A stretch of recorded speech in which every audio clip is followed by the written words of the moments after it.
I want to describe to you a story that illustrates this idea that sometimes you have to go outside of your nature.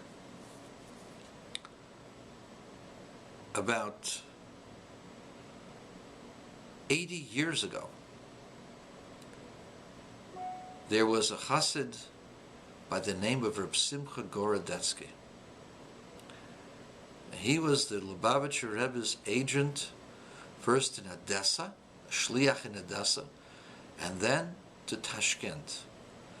And the Rebbe placed the responsibility of educating children on his shoulders.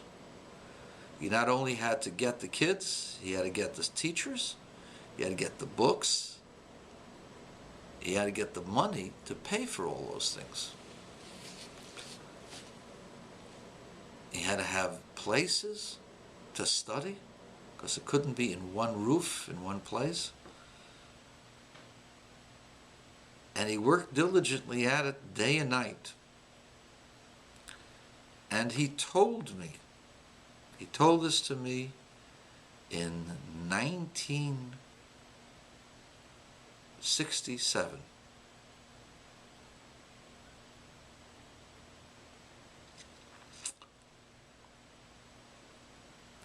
Actually, 1966, he told this to me. That he was sent to Tashkent after Odessa, and that he had developed a core group of hundreds of children. In fact, the number was over 800 children in his multi-faceted school that had to be in many different locations. And he had working for him 33 full-time teachers. He had to provide them with their livelihood, the books, the materials necessary for them to succeed at what they did. All outside people looking and noticing.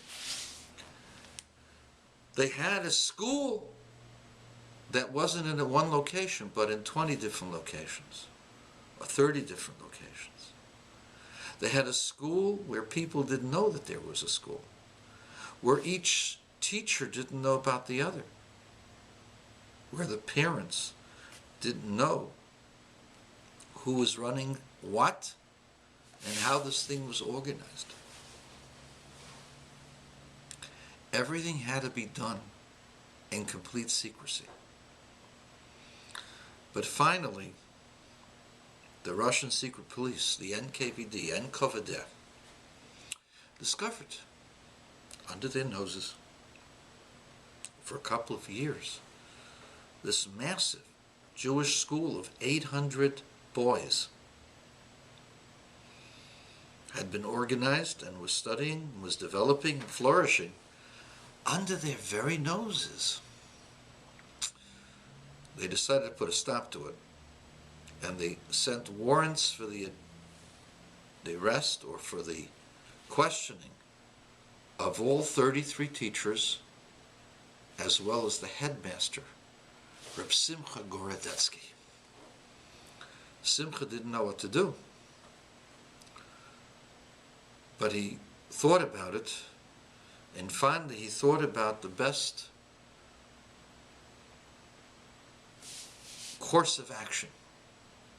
He called his men in at a meeting midnight, and he says, guys, we're all in danger, as are the children, as are the parents, as is the future of the Jewish people in Tashkent.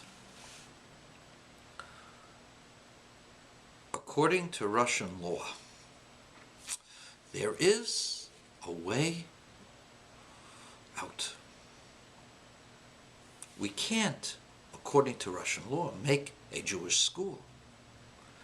But according to Russian law, a teacher of religion can put together a small class and teach them on the side, 6 at a time, and teach them their traditions, That's kosher according to Russian law.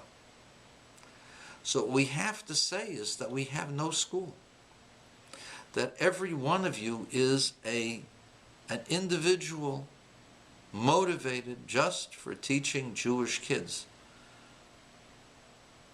Because you're upset that children will not know who they are in the future.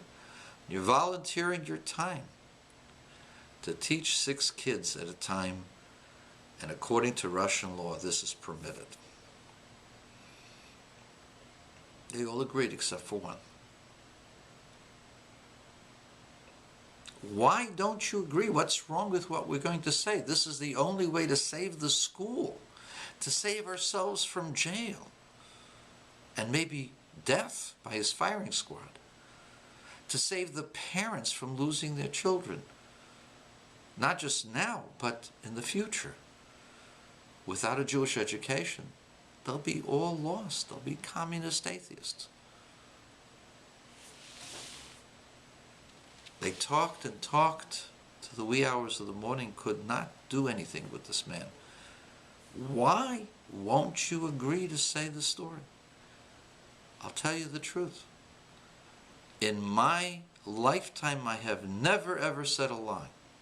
And I can't say a lie now. Not a question of wanting to. I can't say a lie with a straight face. So I'm going to have to tell the truth. They pleaded and pleaded, no avail. I can't say a lie, therefore I won't say a lie. The next morning, all 33 teachers and Reb Simcha Gordetsky paraded to the Russian compound, the police station.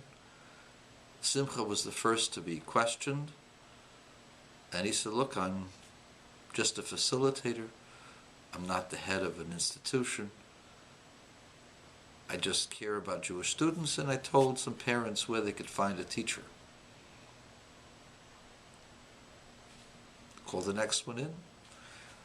I'm not teaching in a school. I'm just volunteering my time to teach 6 kids at a time. Their tradition, which is permitted by our great constitution of Russia. The second comes in, says the same thing as the first. 32 of them say the same thing that Simcha said. It's not a school. There's no connection. There's no payments. There's no black marketing to support all of these things. Just volunteers teaching 6 kids or less at a time. 33 had already said that, but at the time the 34th, which was this guy, couldn't say a lie. His turn came, said, okay, you go home. You guys are all the same. Miraculous story. But what happened with this guy? I always wondered, maybe this was a great principle and God prevented him from avoiding the principle. No. Going against this principle. It wasn't just a question of principle. It was nature. His nature was to be truthful.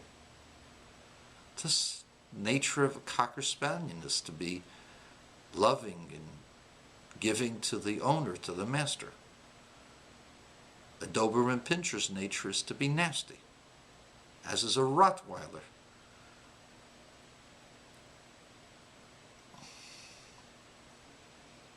As is a pit bull.